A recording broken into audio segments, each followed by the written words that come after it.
नमस्कार दोस्तों, कैसे हैं आप सब। तो आज मैं आया हूँ श्री साईं बाबा के धाम शिरडी महाराष्ट्र में, और आज के इस वीडियो में मैं आपको बताऊंगा आप शिरडी तक बस और ट्रेन से कैसे पहुँच सकते हैं, शिरडी में रुकने की कैसी व्यवस्था है, और मात्र 10 रुपए में डॉर्मेट्री कहाँ पर मिलेगा, यहाँ पर दर्शन करने का सही तरीका क्या है, यहाँ पर आप कहाँ पर घूम सकते हैं। साईं बाबा ट्रस्ट की तरफ से बनाया साईं प्रसादालय भवन में फ्री में भोजन कैसे कर सकते हैं, और वीडियो के लास्ट में बात करेंगे आप एक दिन में आसानी से यहाँ पर कैसे घूम सकते हैं और साथ में कितना रुपया खर्च होगा। तो इस वीडियो में मैं आपको यात्रा की कंप्लीट जानकारी देने वाला हूँ, तो इस वीडियो को अंत तक जरूर देखिएगा, क्योंकि यह वीडियो आपकी शिरडी यात्रा में बहुत ही काम आने वाला है। साईं बाबा का यह पवित्र मंदिर महाराष्ट्र राज्य के शिरडी शहर में स्थित है। यह स्थान साईं बाबा की कर्म भूमि और समाधि स्थल के रूप में जाना जाता है। हर साल देश विदेश से लाखों भक्त यहाँ पर दर्शन करने के लिए आते हैं। तो चलिए वीडियो को शुरू करते हैं, और सबसे पहले हम लोग बात करते हैं हम शिरडी तक कैसे पहुँच सकते हैं। यहाँ तक आने का सबसे सस्ता माध्यम है ट्रेन से। मंदिर का सबसे पास का रेलवे स्टेशन साईं नगर शिरडी है। रेलवे स्टेशन से मंदिर की दूरी लगभग 3 किलोमीटर है। रेलवे स्टेशन के बाहर से आपको ऑटो मिल जाएंगे। 40 से 50 रुपए का किराया देकर मंदिर तक आसानी से पहुंच जाएंगे। अगर आपको साईं नगर शिरडी तक डायरेक्ट ट्रेन नहीं मिलती है तो आप कोपरगांव या मनमाड़ जंक्शन या फिर नासिक रोड रेलवे स्टेशन के लिए टिकट बुक कर सकते हैं। इन तीनों जगहों से गवर्नमेंट की बसें चलती हैं, जो कि आपको शिरडी के बस स्टैंड तक ड्रॉप कर देती हैं, और शिरडी बस स्टैंड से साईं बाबा समाधि मंदिर 1 किलोमीटर की दूरी पर है। अगर आप बस से आना चाहते हैं तो आसपास के राज्यों से यहाँ तक बस के माध्यम से आ सकते हैं। तो चलिए अब बात करते हैं शिरडी पहुँचने के बाद हम यहाँ पर कहाँ पर रुक सकते हैं। दोस्तों, यहाँ पर रुकने के लिए साईं बाबा ट्रस्ट की तरफ से भक्त निवास बने हुए हैं। यहाँ पर आपको एसी रूम और नॉन एसी रूम मिल जाएंगे। यह है साईं बाबा भक्त निवास की रूम प्राइस। यह सभी रूम सिर्फ फैमिली को दिए जाते हैं। अगर आप अकेले आ रहे हैं तो यहाँ पर आपको डॉर्मेट्री की सुविधा मिल जाएगी। यहाँ पर डॉर्मेट्री का चार्ज सिर्फ 10 रुपए है। भक्त निवास में ट्रस्ट की तरफ से फ्री भोजन की सुविधा मिल जाती है। साथ ही साथ साईं बाबा मंदिर तक आने जाने के लिए लगातार साईं बाबा ट्रस्ट की बसें चलती रहती हैं। दोस्तों, अगर आप भक्त निवास में नहीं रहना चाहते हैं तो मंदिर के आसपास बहुत से होटल स्थित हैं, जिसकी स्टार्टिंग लगभग 1000 रुपए से हो जाती है। तो चलिए दोस्तों, अब हम लोग बात करते हैं यहाँ पर दर्शन करने का सही तरीका क्या है। यहाँ पर दर्शन करने के 2 तरीके हैं, फ्री दर्शन और पेड पास दर्शन। फ्री दर्शन मेन रोड पर स्थित गेट नंबर 7 और 8 से होती है, जिसमें वीकडे में 1 से 2 घंटे में आसानी से दर्शन कर सकते हैं। वहीं सैटरडे, संडे और थर्सडे के दिन 3 से 5 घंटे का समय लग सकता है। अगर आप 200 रुपए का पेड पास लेकर गेट नंबर 6 के पास जाते हैं तो आपको 40 से 50 मिनट में दर्शन प्राप्त हो जाते हैं। मंदिर के अंदर बैग, मोबाइल फोन, कैमरा या कोई भी इलेक्ट्रिक सामान ले जाना मना है, जिसे आप मंदिर ट्रस्ट की तरफ से जगह जगह पर बने लॉकर रूम में जमा कर सकते हैं। तो चलिए फूल माला लेकर लाइन में लगकर मंदिर में प्रवेश करेंगे। साईं मंदिर में साईं जी के जो दर्शन होते हैं वह सोने के सिंहासन पर बैठे हुए बहुत ही सुंदर और दिव्य रूप के दर्शन होते हैं। साईं समाधि मंदिर वह जगह है जहां श्री साईं जी ने अपने जीवन का आखिरी समय बिताया था, और 15 अक्टूबर 1918 को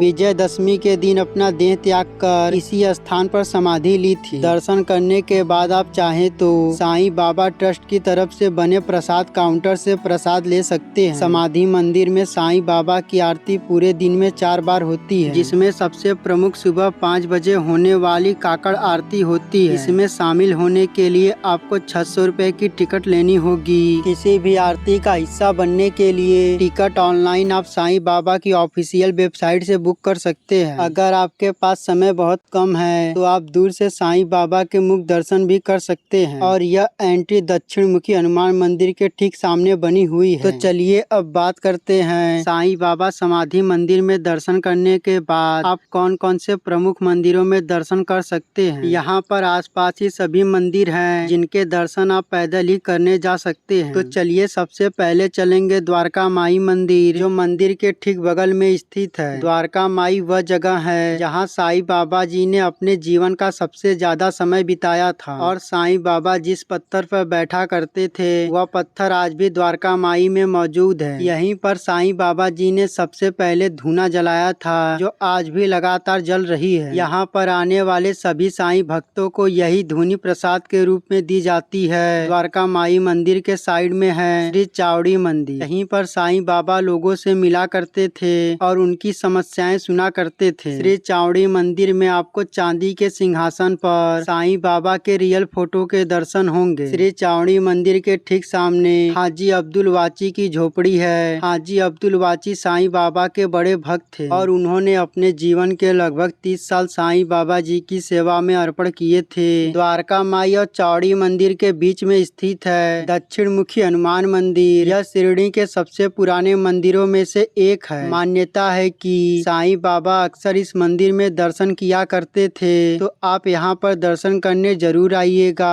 दोस्तों अब चलेंगे साईं बाबा मंदिर के गेट नंबर 4 के सामने स्थित श्री साईं पालकी गार्डन। यहाँ पर साईं बाबा की लगभग 21 फीट ऊंची भव्य प्रतिमा स्थापित है। शाम को लाइट में इसकी खूबसूरती और बढ़ जाती है। आप यहाँ पर कुछ समय बैठकर सुकून के पल बिता सकते हैं। तो यहाँ पर कुछ वक्त बैठने के बाद में अब हम लोग चलेंगे साईं बाबा समाधि मंदिर से 5 मिनट की दूरी पर बस स्टैंड के पास स्थित खंडोबा मंदिर। खंडोबा देवता को भगवान शिव का अवतार माना जाता है। मंदिर के अंदर श्री मार्तंड भैरव के दर्शन होंगे और साथ ही साथ मंदिर के पहले पुजारी महलसापति जी के दर्शन कर सकते हैं। महलसापति जी साईं बाबा के प्रथम भक्तों में से एक थे और उन्होंने साईं बाबा को सबसे पहले आओ साईं कहकर पुकारा था और साईं की उपाधि दी थी, जिसके बाद बाबा जी शिरडी के साईं बाबा के नाम से प्रसिद्ध हुए। तो यहाँ पर दर्शन करने के बाद अब हम लोग शाम को चलेंगे साईं तीर्थ थीम पार्क में। इस साईं तीर्थ थीम पार्क में एंट्री करने के लिए रेगुलर टिकट 649 रूपए और VIP पैकेज का टिकट 899 रूपया लगता है। इसके अलावा यहाँ बाहर आप शाम 7 बजे फ्री में लेजर शो देख सकते हैं। यह शो लगभग 30 मिनट का होता है। तो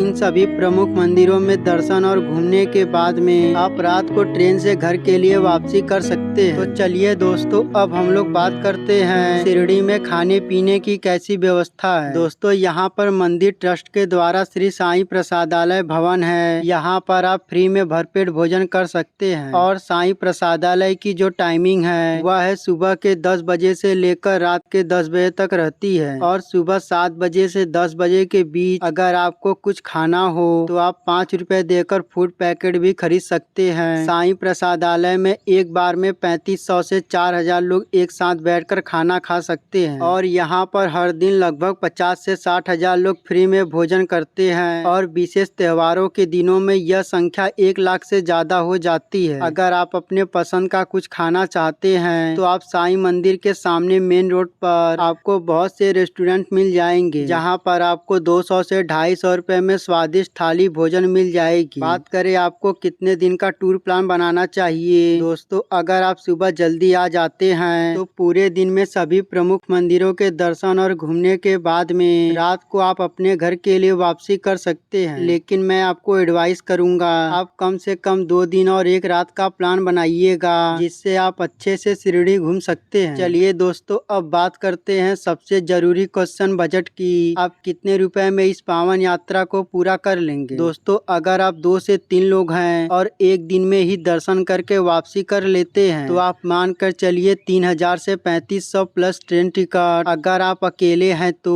1500 से 2000 प्लस ट्रेन टिकट में बहुत ही अच्छे तरीके से इस पावन यात्रा को पूरा कर लेंगे। तो दोस्तों यहाँ पर शिरडी साईं बाबा की यात्रा और दर्शन की हर एक छोटी बड़ी जानकारी को बहुत ही अच्छे और सही तरीके से देने की पूरी कोशिश की है। अगर फिर भी आपका कोई क्वेश्चन रह जाता है तो आप हमें कमेंट करके पूछ सकते हैं। वीडियो से जुड़े आपके कोई भी सुझाव हो तो उसको जरूर बताइएगा। दोस्तों अगर आपको यह वीडियो अच्छा लगा हो तो एक लाइक जरूर कीजिएगा। अगर आप अभी तक अपने चैनल स्ट्रोलिंग अभिषेक से नहीं जुड़े हैं तो अपने चैनल को सब्सक्राइब करके हमसे जुड़ जाइए। चलिए दोस्तों फिर मिलेंगे एक नई जगह एक नए वीडियो के साथ। ओम साई राम।